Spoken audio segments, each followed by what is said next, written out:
అనగనగా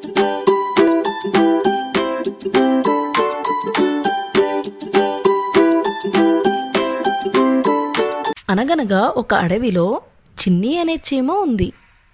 ఒకరోజు చిన్ని ఆహారం కోసం ఒక నది ఒడ్డుకు వెళ్ళింది. చిన్ని నదిలో ఒక రాయిపై నిలబడి ఆహారం కోసం వెతుకుతుంది. చిన్ని నుంచున్న రాయి నునుపుగా ఉండడంతో చిన్ని జారి నీటిలో పడిపోయింది. నీటి ప్రవాహం వల్ల చిన్ని నీటిలో కొట్టుకుపోతూ ఉంది. ఆ నదికి ఒడ్డున ఒక చెట్టు ఉంది. ఆ చెట్టుపై నుండి ఒక పావురం ఇదంతా గమనిస్తుంది. చిన్ని కష్టాన్ని చూసి పావురం దానికి సహాయం చేయాలనుకుంది. వెంటనే చెట్టు నుండి ఒక ఆకుని తెంపి ఆ నదిలో వేసింది పావురం. చిన్ని ఆ ఆకుపై కూర్చుని సురక్షితంగా ఒడ్డును చేరుకుంది. తనని కాపాడినందుకు పావురానికి కృతజ్ఞతలు చెప్పింది.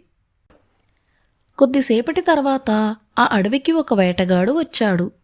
పావురాన్ని చూసిన వేటగాడు దానిపై గురిపెట్టాడు. వేటగాడు పావురానికి గురిపెట్టడం చూసిన చిన్ని వేగంగా అతడి వద్దకి వచ్చి వేటగాడి కాలు మీద గట్టిగా కొరికింది. ఆ నొప్పితో వేటగాడు తన గురిని పక్కకు చేర్పాడు. దాంతో పావురానికి బాణం తగలకుండా పక్కకు వెళ్ళిపోయింది. వెంటనే పావురం అక్కడి నుంచి ఎగిరిపోయి తన ప్రాణాలను రక్షించుకుంది. కింద ఉన్న చిన్ని వైపు పావురం కృతజ్ఞతతో చూసింది. ఈ కథ నుండి మనం నేర్చుకున్న నీతి ఏమిటంటే, ఎప్పుడైనా మనం ఎవరికైనా సహాయం చేస్తే అది ఏదో ఒక రోజు మళ్ళీ మనకి తిరిగి వస్తుంది.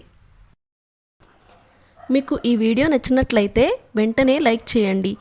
ఇలాంటి మంచి వీడియోస్ కోసం మా ఛానల్ని సబ్స్క్రైబ్ చేయండి. Thank you for watching.